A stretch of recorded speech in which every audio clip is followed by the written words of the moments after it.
What's going on, guys? Welcome back to Chelsea Fan TV. Welcome back to another episode of 5 Things We Learnt. As you guys already know, it's the show where we go through all the major talking points of the most recent Chelsea game. This one being our 1-0 loss away at Borussia Dortmund. First leg of the Champions League. And it feels kind of like the same old, but at least we created a bit more chances in this game. At least we looked better in phases, but even then it's a bit questionable. Like, we looked decent going forward. Our chance creation was good, but we didn't finish anything. We looked solid defensively, but in defensive transition, we were getting torn apart. It still didn't really click for us in this sort of game, and our wasted chances fell right into the hands of Dortmund, and they capitalized on transition. Like, we weren't already predicting that at halftime. If you did check out my matchday vlog, I was literally saying at halftime, they are tearing us apart on transition. If we don't turn this around, they're going to score, and it's going to be through that way. And it was a great finish. 1v1, he did really well against Enzo, and for Adeyemi to get the ball around Kepa, it was a great individual goal from him, but it was predictable. It was just so predictable because they were doing the same thing all game, and then we didn't even defend well. Well, we didn't prepare ourselves defensively from the corner. We had too many players up front. Mudryk is meant to be the player closest, and he's meant to be tracking Adeyemi. He doesn't do that. And it's these little mistakes that are the difference between a win and a loss. Like, overall, I think there was more good performances than bad. I think Silva, James, Kepa, to be honest, Kepa didn't really have much to deal with, but he kind of made the wrong decision for the goal. João Felix, in spite of the missed chance, I thought he was still our best attacker by an absolute mile. But there were still the same old players letting us down, and we're going to delve into all of that in today's video. So before we start, as always, hit the like button, subscribe if you haven't done so already. Check out my personal channel, Carefree Lewis G. Links will be down in the description below. And yeah, the first point, finishing. Finishing costs us yet again, and it's a case of either we don't make a lot of chances and then we're just holding the ball around in midfield, or we're making chances and it's now our finishing that's letting us down because nobody is clinical, nobody takes their chances.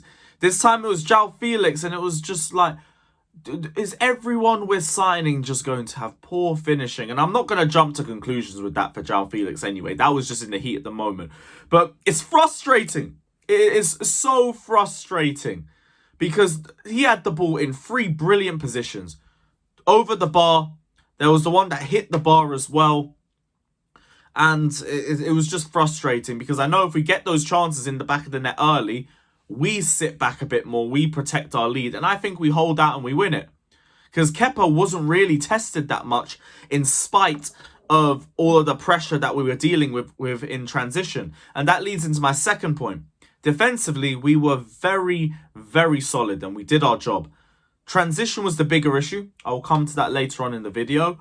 But as the defenders, I think they all did their job superbly. Chilwell, sorry, that's a lack of sleep talking. But Chilwell, I thought, kind of struggled with the 2v1s that he was dealing with, but he grew more and more into the game and he had a brilliant second half. I thought James did well defensively, kind of struggled defensively in the first half. Second half, more opportunities started to come his way. Silva and Koulibaly were brilliant throughout the match. Brilliant throughout the game. And it's a shame for Koulibaly. He's been on the bench for so long. His stocks have gone really far down into the mud over the last month or two of the performances that we've been seeing. But he had his best performance in ages. And it don't mean anything because we lost. And that's what I want to talk about right now as well. Koulibaly had a very, very good performance. There was some vital blocks and interceptions, especially in the first half when they were cutting us apart. He was the reason why Kepa didn't really have a lot to deal with. Thiago Silva as well. Won all of his duels. Always in the right position. I run out of words for Thiago Silva because he just produces the same thing game in, game out. He's just consistent. He is efficient. You know you are getting an 8 out of 10 performance on a bad day from him. And you already know what you're getting from him if it's a good day. Thiago Silva, you already know what it is with him. James did his job defensively. I think we had Ziyech as a right wing back for certain parts of the game. I thought he worked hard, but like offensively, some frustrating moments, some moments where it wasn't really his fault. Like he was playing the ball into the middle and no one was there. Nobody was there. Havertz's position was just all over the place. And that leads nicely into my third point. Havertz. It's 2023. We need to stop doing this thing of playing Kai Havertz as a number 9. Personally, I wouldn't even start this guy anymore. We are now into the second half of the season, the part of the season when he's meant to wake up, and he's just absolutely terrible. And I know people in the comment section are going to be talking about he made the most chances in the game. Context, please use context, because other than the João Felix chance, nothing was clear-cut. Nothing was clear-cut at all. One of them was a header that was off target and Felix headed it towards the goal. It got caught by the goalkeeper. They counter-attacked and they scored, but that counts as a chance created. Like, fact is, use your eyes, look at the performance. He was losing the ball for fun throughout the game, positionally unaware in all the wrong positions. Ziyech is crossing into the ball into the box for absolutely nobody. And it makes me ask some questions about Potter as well, but I'm going to lead into that later on, because I don't get why we keep playing him as a number 9, why we're so dead set on using him in this position. Even as a 10, I don't think he's good enough, but that's meant to be more of his position than up front.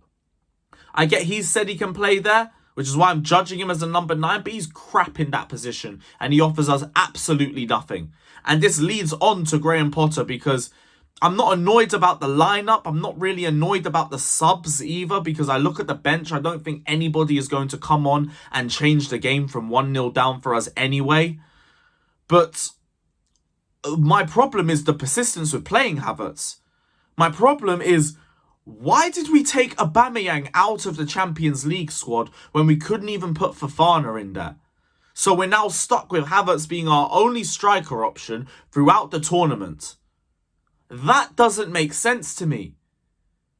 Because why are we going to put all of our eggs into this basket that hasn't been holding anything for the last year and a half? It doesn't make sense to me at all. I was very, very angry on my fan cam, but I think I jumped onto Potter's neck a bit more than I should have. I don't really blame him too much for the game and everything, but I blame him for certain things leading up to the game, like taking Aubameyang out of the Champions League squad. I don't understand that, because with the players that we have right now, they're making more chances. Play someone who is a better finisher in Aubameyang. Or if not him, just play Fofana in the league games or something. Kai Havertz is a turnover merchant. Literally just gives the ball away, or he gives away stupid fouls. He gives away about 3 fouls a game. Or he's offside, or he's missing chances, or he's giving the ball away. Or he's just losing a duel. The guy doesn't win any duels, aerially or on the ground. Why do we keep playing him?